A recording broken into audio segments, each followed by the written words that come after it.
Merab Dvalishvili, bantamweight champion of the UFC. Believe it or not, there have been not one, but multiple times in his life where he almost unalived himself. The fact that Merab has made it this far is a feat of improbable odds, so today we're going to discuss the life of Merab and just exactly how he survived. Merab was born on January 10th, 1991 in the small village of Vanny, Georgia, just as the Soviet Union was collapsing into chaos. He came into a world of instability. Post-Soviet Georgia in the early 1990s was marred with war, power outages, and economic collapse. As Merab recalled, "We were coming from the war in 1991.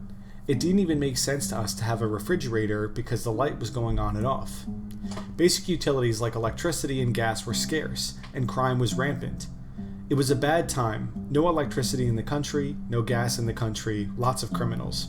Noting that you'd have to be a gangster in order to protect your family in those lawless days.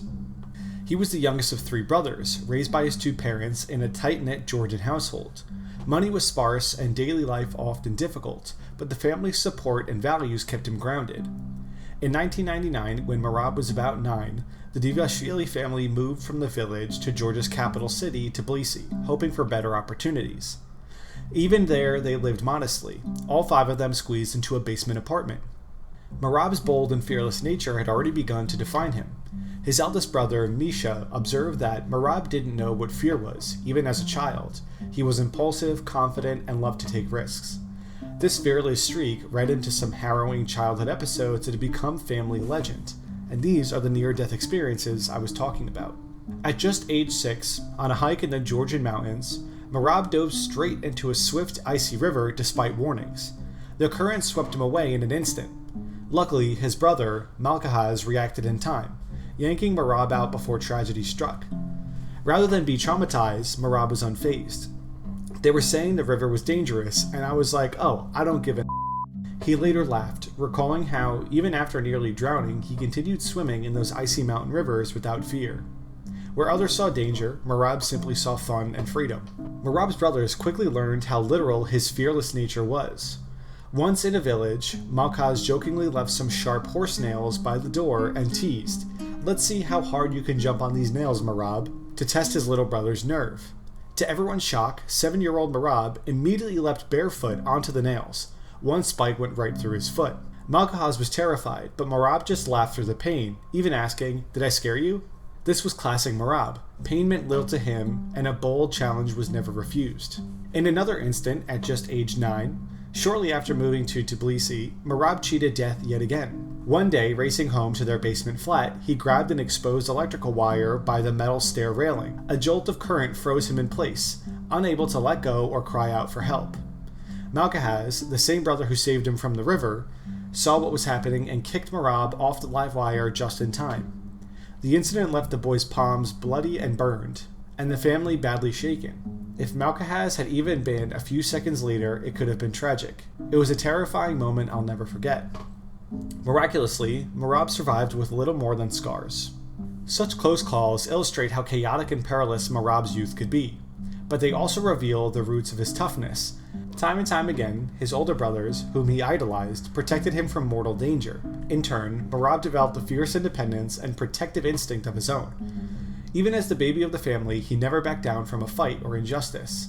His mother recalls 3-year-old Merab wielding an axe and chasing off a bigger child who was bullying one of his brothers in their yard. If Merab saw kids being picked on in the streets, he would intervene and even take on multiple bullies at once. He often had to fight in the streets over injustice or bullying. There was a time I saw him take on 3 boys at once. He never came to us for help. He has always stood up for the truth. One of the family stories stands out for what it says about young Merab's sense of responsibility. When he was 6, Merab's mother needed butter to bake a cake for a village celebration. The nearest market was 7 miles away, and everyone else was busy, so she entrusted the task to Merab, telling him step by step how to take the bus to town, buy a stick of butter, and return. Merab dutifully followed instruction to the letter. However, nobody told him to put the butter in a bag, so on the hot summer day, he gripped the bare stick of butter. By the time he made it back, the butter had completely melted between his fingers.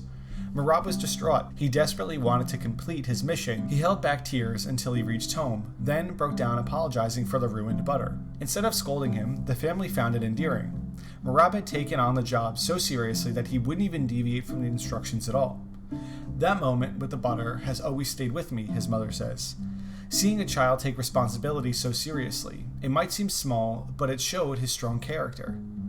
From then on, Merab became an unofficial errand runner for the household, and everyone knew he never let the butter mishap happen again. This speaks volumes about Merab's stubborn determination even as a child. Through poverty and danger, Merab's upbringing instilled in him values of toughness, loyalty, and duty. He grew up fast in a turbulent environment, yet remained joyful and fearless. In 2012, at just 21 years old, Merab made the life-changing decision to move to the United States in hopes of becoming a professional MMA fighter. He spoke little English, had no friends or family in America, and carried only grit instilled from his Georgian upbringing. After landing in New York City, Merab quickly discovered that the land of opportunity would test him in new ways. Arriving in New York City without knowing English, he struggled to find an MMA gym. He initially wandered from one training spot to another, dabbling in boxing and kickboxing classes because he couldn't yet locate a proper MMA gym. To survive, Merab took on manual labor jobs, a humbling new reality for someone who had been a rising martial arts star back home. He worked in construction, pouring concrete by day. Every night, after grueling shifts, he would drag himself to whatever training he could find, utterly exhausted but determined to keep improving. This routine was physically and mentally draining. I was just a construction worker, Merab said. He had gone from being a celebrated fighter in Georgia to an anonymous immigrant doing hard labor in a foreign land. The first year in America nearly broke him. Isolation hit hard, and Merab had no sparring partners and could barely communicate in English. He felt lost in the big city. So many challenges, man. So many hard ways. Every day I was asking myself, should I continue or should I stop? Because maybe this is not for me. The dream of UFC glory seemed to drift further away with each passing month of hardship. In the beginning, I had hope. I work hard and I can make the UFC, he told himself.